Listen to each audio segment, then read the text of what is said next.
Hello guys, welcome back to my YouTube channel Gupta ji commerce classes. मैं मुस्कान गुप्ता आप सभी के लिए लेकर आती हूँ कॉमर्स के इजी एंड सिंपल कॉन्सेप्ट। आज के इस वीडियो में हम लोग बात करेंगे इंडियन कॉन्ट्रैक्ट एक्ट 1872। हाँ, इंडियन कॉन्ट्रैक्ट एक्ट ये बहुत ही इंपॉर्टेंट टॉपिक है, चाहे आप क्लास 11th में हो, यूजीसी नेट के एग्ज़ाम का तैयारी कर रहे हो, या एमकॉम बीकॉम, या चाहे लॉ स्टूडेंट ही क्यों ना हो, या कोई कॉम्पिटिटिव एग्ज़ाम की तैयारी क्यों ना कर लो। इंडियन कॉन्ट्रैक्ट एक्ट 1872 से कुछ ना कुछ क्वेश्चन आ ही जाते हैं, राइडर वो 1 नंबर के हो, 2 नंबर के हो, या लॉन्ग क्वेश्चन हो। इंडियन कॉन्ट्रैक्ट एक्ट कब आया, कैसे आया, कॉन्ट्रैक्ट क्या होता है, एग्रीमेंट क्या है, कौन कौन से सेक्शन है, कौन कौन से एक्ट है इसके अंदर, आज के इस वीडियो में हम सब जानेंगे। तो चलिए ज़्यादा समय ना लेते हुए वीडियो को करते हैं स्टार्ट। इन कॉन्ट्रैक्ट एक्ट समझने से पहले हम ये समझते हैं कि कॉन्ट्रैक्ट क्या होता है। तो देखिए, कॉन्ट्रैक्ट एक सिंपल रूप में बोलें, जब दो या दो से अधिक लोग किसी चीज़ के लिए एग्री होते हैं और वो कानूनी रूप से वैलिड होता है, मतलब कानून के नज़र में वो चीज़ वैलिड होता है, वो एग्रीमेंट या किसी चीज़ के लिए जो भी लोग एग्री हुए हैं, तभी वो कॉन्ट्रैक्ट कराएगा। सपोज़ मैं एक दुकान पे गई और मैंने दुकान से कुछ ख़रीदा। मैंने उसे बोला मैं 50 रुपया दूँगी, किसी सपोज़ नोटबुक ख़रीदा और मैंने बोला नोटबुक के मैं 50 रुपया दूँगी।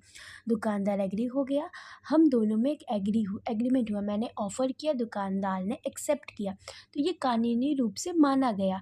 तो ये क्या हुआ, एक कॉन्ट्रैक्ट हो गया। ठीक है, तो इंडियन कॉन्ट्रैक्ट एक्ट में सेक्शन 2H में ये डिफ़ाइन किया गया है कॉन्ट्रैक्ट को।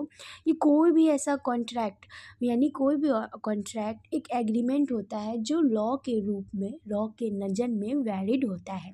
एक contract is an agreement that is legally enforceable.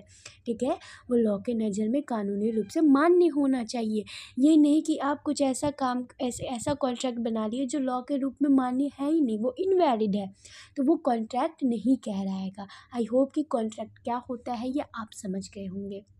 अगर आप कॉन्ट्रैक्ट समझ गए हैं तो ये भी जानना ज़रूरी है कि कॉन्ट्रैक्ट का ज़रूरत क्यों बना। जब हम लोग मान गए हैं कि हाँ, हम दोनों में आपस में एक दूसरे लोग आपस में सहमत है कि हम ये काम करेंगे, तो क्यों ज़रूरत है इसको एक लीगल फ्रेमवर्क देना, लॉ के नज़र में मानना, ये क्या ज़रूरत है। तो देखिए, ये पहली बात तो आपकी राइट्स, जो भी आपकी ड्यूटीज़, जो भी राइट्स है, आपकी रक्षा करता है, प्रोटेक्ट करता है। कोई दो लोगों के बीच में डिस्प्यूट हो गया कि नहीं मैंने तो ऐसा बोला ही नहीं, वो पलट गया उस बात को लेके।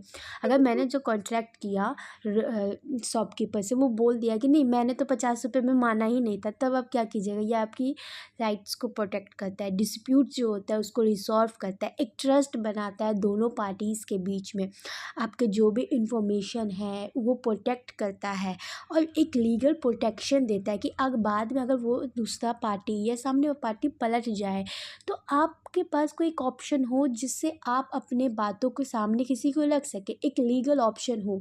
इसलिए हमें कॉन्ट्रैक्ट की ज़रूरत पड़ती है। ठीक है, जवाबदेही होना चाहिए दोनों के लोगों के बीच में, तो इसलिए हमें कॉन्ट्रैक्ट का ज़रूरत है। और कॉन्ट्रैक्ट हमें क्या देता है, एक लीगल फ्रेमवर्क देता है कि कॉन्ट्रैक्ट क्या होता है, कॉन्ट्रैक्ट की ज़रूरत क्यों पड़ती है, ये तो हम लोग समझ गए। अब कॉन्ट्रैक्ट और ये एग्रीमेंट जो वर्ड हम लोग बार बार सुन रहे हैं, दोनों में अंतर क्या है, क्या दोनों सेम है। एग्री हो गए किसी चीज़ के लिए तो क्या वो कॉन्ट्रैक्ट कहलाएगा? नहीं। देखिए, कॉन्ट्रैक्ट और एग्रीमेंट में एक बेसिक डिफरेंस ये है कि जब दो लोग किसी चीज़ के लिए एग्री होते हैं ना, तो वहीं पे एग्रीमेंट बन जाता है।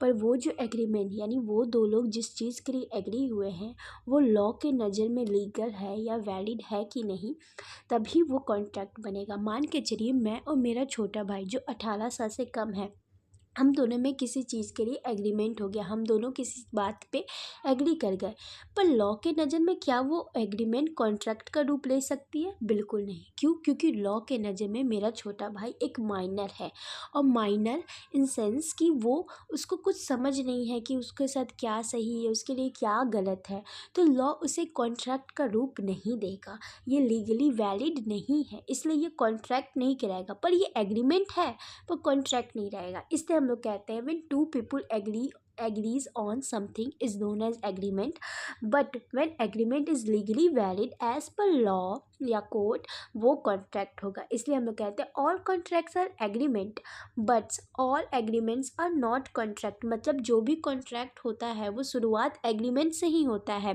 पर वो एग्रीमेंट कॉन्ट्रैक्ट का रूप लेगी कि नहीं जब तक वो लीगली या जितने भी लॉ के कंडीशन है उसको फुलफ़िल नहीं करेंगे। अगर वो फुलफ़िल करती है तो वो कॉन्ट्रैक्ट है, अगर फुलफ़िल नहीं करती है तो वो कॉन्ट्रैक्ट नहीं कहलाएगा।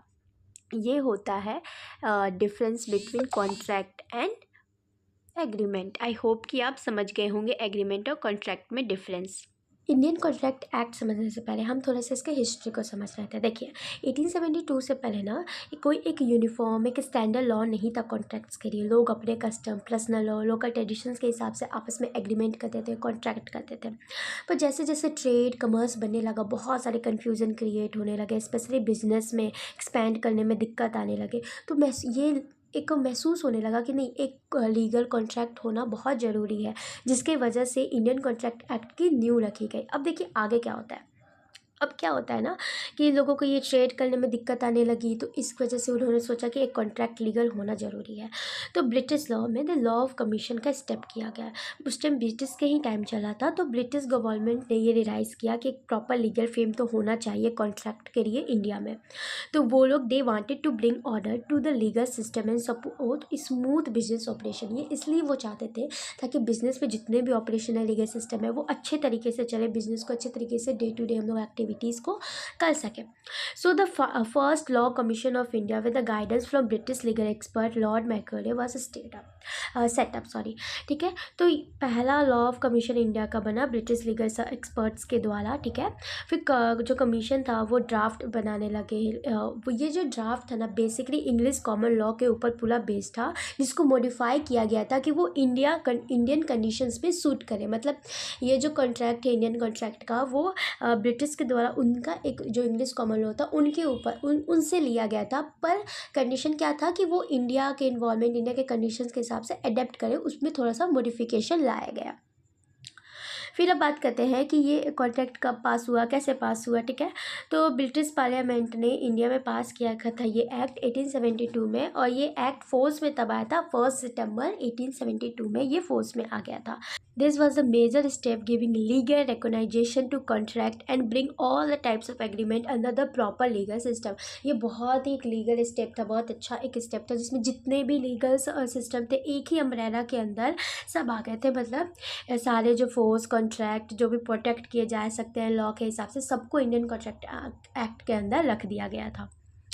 अब ये जो एक्ट है इसमें था क्या क्या एक्चुअली में। ठीक है, तो जब ये एक्ट फर्स्टली इंट्रोड्यूस हुआ था 1872 में, तो ये बहुत ही बड़ा था। इसमें बहुत टाइप्स के कॉन्ट्रैक्ट को रखा गया था, जैसे जनरल प्रिंसिपल कॉन्ट्रैक्ट्स के, sales of good, partnership, guarantee, bailment, pledge, agency, ये सारे चीज़ों को इसमें रख दिया गया था। ये जो इंडियन कॉन्ट्रैक्ट एक्ट था ना, इसमें ओरिजिनली 266 सेक्शन थे, और इनको 266 सेक्शन को 4 पार्ट में डिवाइड कर दिया गया था। पहला section 1 to 75 general principle law of contract का था। फिर सेक्शन 76 to 123 लॉ कॉन्ट्रैक्ट था सेल्स ऑफ गुड्स के लिए। फिर 124 सेक्शन से लेकर 238 सेक्शन स्पेशल कॉन्ट्रैक्ट एक्ट था, जिसमें हमारे गारंटी, बेलमेंट, प्लेज, ये सारी चीज़ें आते हैं। फिर सेक्शन 239 से लेके 266 ये हमारा पार्टनरशिप से रिलेटेड कॉन्ट्रैक्ट था। अब इतने सारे सेक्शन एक ही कॉन्ट्रैक्ट में होने की वजह से मॉडर्न बिजनेस वर्ल्ड में थोड़ा सा ये आने लगा, रूल रेगुलेशन चेंज होने लगा। तो बाद में सेल्स ऑफ गुड्स और पार्टनरशिप को अलग कर दिया गया, इनका एक अलग प्रोविज़न बना दिया गया था। अब वही देखिए, ये स्लाइड वही बोलता है कि आज के डेट में क्या है, तो इनको 2 पार्ट्स में बांट दिया गया है आज के डेट में इंडियन कॉन्ट्रैक्ट एक्ट को। तो पहला जनरल प्रिंसिपल लॉ, जिसमें सेक्शन 1 to 75 है, जैसे मैंने अभी आपको बताया। फिर दूसरा स्पेशल काइंड्स ऑफ कॉन्ट्रैक्ट में बांट दिया गया, जिसमें बेलमेंट, कॉन्ट्रैक्ट, एजेंसी, ये सारी चीज़ें हैं, जो आपका कौन सा सेक्शन में आता है, 124 से लेकर 238 सेक्शन के अंदर आता है। फिर जो आपका जो कॉन्ट्रैक्ट था जिसको अलग किया गया, सॉरी जो कॉन्ट्रैक्ट अलग किया गया था, सेल्स ऑफ गुड 1930 में अलग किया गया था और पार्टनरशिप 1932 में अलग कर दिया गया था। ये जो है ना, ये एक्ट इस टाइम अलग कर दिया गया था, सेक्शंस वही रहेंगे। मतलब जो आपका सेक्शन 76 से लेकर 123 का आपका सेल्स ऑफ गुड्स में यही वही रहेगा। पर ये जो एक्ट है ना वो 1930 में अलग कर दिया था, वही सेम एज पार्टनरशिप। सेक्शन 239 से लेकर 266 आपका पार्टनरशिप से रिलेटेड है, बट इसको अलग किया गया था 1932 में, यानी 2 साल बाद उसको अलग कर दिया गया था।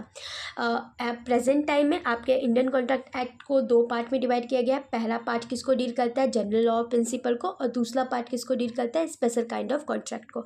आई होप कि इंडियन कॉन्ट्रैक्ट एक्ट के ये अभी कितने थे, पहले कितने थे, इसमें कन्फ्यूज़न आप लोग को नहीं रहा होगा।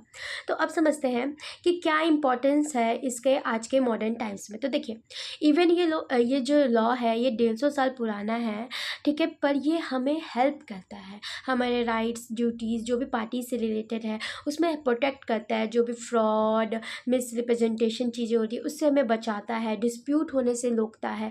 तो इसीलिए आज के दिन चाहे आप कॉमर्स के स्टूडेंट ही हैं तो ये आप पढ़ रहे हैं अपने सब्जेक्ट के हिसाब से पढ़ रहे हैं, पर despite of commerce student, law student, आपको ये बिजनेस प्रोफेशन या स्टडी में ये चीज़ पता होने से आपका क्लियरिटी रहेगा कि हाँ ये सारे लॉ क्या होते हैं, इंडियन कॉन्ट्रैक्ट एक्ट क्या होता है, ताकि आप फर्दर कभी बिजनेस स्टार्ट किए तो इसके लिए भी ये सारी चीज़ें आपको जानना, ये बेसिक चीज़ें जो आपको जानना ज़रूरी रहता है।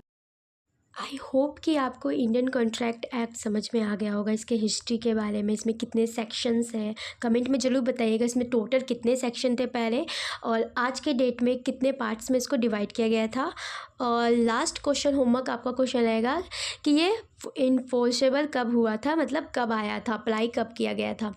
और आई होप कि इंडियन कॉन्ट्रैक्ट एक्ट क्या होता है, एग्रीमेंट क्या होता है, कॉन्ट्रैक्ट क्या होता है, ये सारी चीज़ें आप समझ गए होंगे। नेक्स्ट वीडियो में मैं बताऊंगी कि जो वॉइडेबल, वैलिड कॉन्ट्रैक्ट किसको बोलते हैं, इसमें क्या डिफरेंस है, फिर से जो सेक्शंस है आपके जनरल प्रिंसिपल में, स्पेशल काइंड्स में, वो सब क्या होते हैं, वो सब हम लोग नेक्स्ट वीडियो में डिस्कस करेंगे।